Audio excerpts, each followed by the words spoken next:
이 토건 비리 세력들은 1차로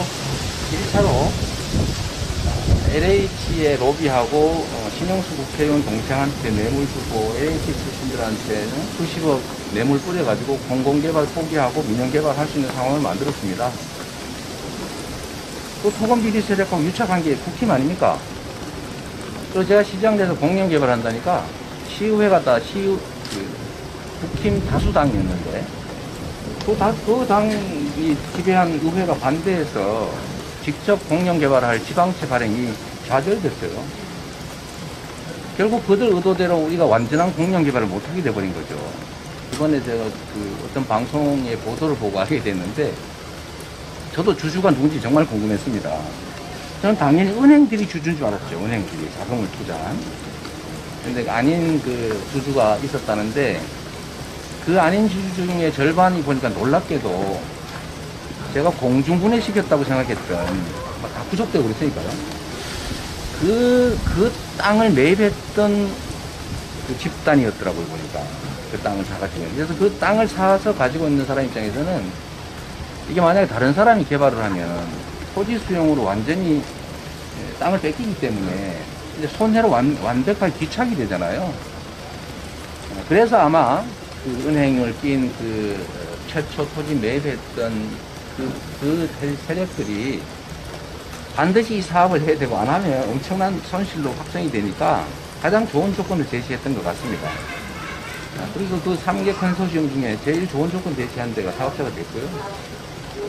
그 내부에서 어떻게 자금을 조달했는지, 뭐 지분이 어떤지, 그건 우리가 알 바가 없고, 우리가 알 수도 없고, 우리는 오로지 사전에 확정시켜서 로비도 할 수 없게, 또 비용이 많이 늘어났다고 회계 조작도 할 수 없게 사전에 확정된 일정 금액을 저희가 확보하도록 제가 인하가 조건에 넣었고, 또 그것도 나중에 부동산 가격이 2014년, 15년 이때는 매우 안 좋았지 않습니까? 그때 뭐 최경환 경제부총리가 빚내서 집 사라고 뭐 권유하고 이 미분양이 속출할 때인데 그 후에 제가 보니까 부동산 가격이 살짝 살아나는 것 같아서 이거 4,600억 원 부족하다. 더 부과시키자 해서 제가 920억 추가 부담 시켰습니다. 일부에서 그거 보고 어차피 그 사업체에 이익되는 거 아니냐 이런 이상한 소리 하시던데 그 터널공사나 순환교차로 확대나 배수지는 원래 성남시가 하도록 도시 계획되어 있던 거예요. 여기 안 했으면 우리가 그거 다 나중에 또 다 해줘야 됩니다. 성남시 예산으로 할 거 더 뺏었는데 저 때문에 투자했던 그 집단 중에 일부가 감옥을 받고 민간 개발 하려다가 성남시 저 때문에 공영 개발, 민영 개발 못하게 기회를 뺏겼고 또 인허가 과정에서 추가로 920억 원 더 뺏었는데 그들이 저를 얼마나 미워했겠어요. 그러니까 저보고 공산당이라고 욕했다지 않습니까? 그래서 결국은 그 새로 드러난 실제 주주, 일부 실제 주주죠. 일부 실제 주주의 관련된 사람도 다 국민의힘 아닙니까? 국민의힘. 원철, 박상도 의원 이런 분이신데 그 박상도 의원 그분이 얼마나 대단한 분이세요. 저한테 아마 흠집이 한 개라도 있었으면은 저를 잡아먹었겠지요. 가만뒀겠습니까? 제가 박근혜 정권에 맞짱 떠가지고 얼마나 많이 싸웠고 광화문에서 단식 농성까지 하면서 정부에 엄청난 부담을 줬는데 저한테 팁들이라도 잘못 있었으면 그때 그 박근혜 정권에 민정수석했죠. 민정수석했던 그분이 저를 가만뒀겠어요. 상식적으로 봐도 말이 안 되는 소리인데 결론적으로는 이번에 저의 가장 큰 치적이었고 또 치적으로 성남 시민들은 인정하고 있고 또 앞으로 공공의 개발 이익을 환수하는 모범적 모델을 만든 저를 공격해 보겠다고 저와 아무 관계도 없는 얘기, 국민들이 잘 이해하기 쉽지 않은 얘기들 막 끄집어내서 내부 지분이 어떻느니 뭐 어쩌고 공격하지만 결국은 사필 규정해서 이재명 지사가 시장할 때 정말 열심히 해서 민간이 다 먹어버릴 개발 이익을 절반 이상 확보했구나 라고 인정해 주시겠죠. 그리고 마지막으로요 이 말씀만 하나 더 드리겠습니다. 개발 이익이 많다고 하는데 국민의 눈높이에서 보면 많은 게 사실인데 당시 1조 원이 넘는 자금을 투자한 그들의 예상 이익은 1,800억이었습니다.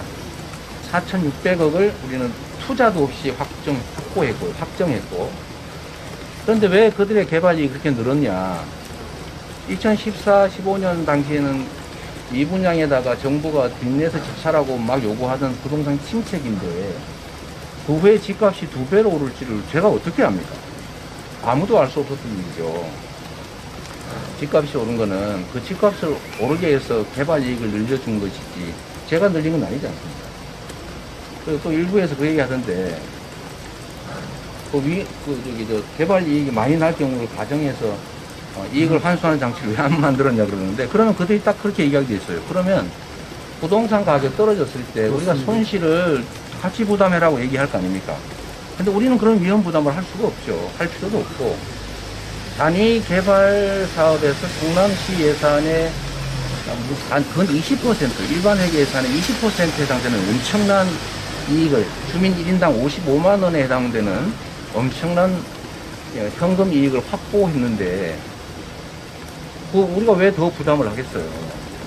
오를지 내릴지 어떻게 합니까? 부동산 가격이 10만이 아는 건데 결국 올랐으니 개발 이익이 늘어났고 결국 늘어난 건 이재명 시장이 책임져야 되는 거 아니냐는 얘기는 그런 얘기하는 분들의 초보적 상식 그걸 좀 의심을 가져봐야 된다 이렇게 말씀드리고 싶습니다.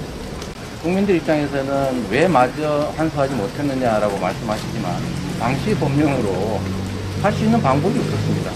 민간 자본이 1조가 넘게 투자되는 사업이어서 그들 입장에서도 상당한 수익을 내지 않으면 참여를 안 할 테고 참여를 안 하면 결국은 이 성남시 입장에서는 개발을 안 할 수는 없으니 결국은 민간 개발을 허용할 수밖에 없는 상황이었는데 왜 더 회수 못했냐라고 비난할 게 아니라 더 회수할 수 있는 장치를 앞으로 만드는데 우리 정치인들께서 도움을 주시면 좋겠다는 생각이 듭니다.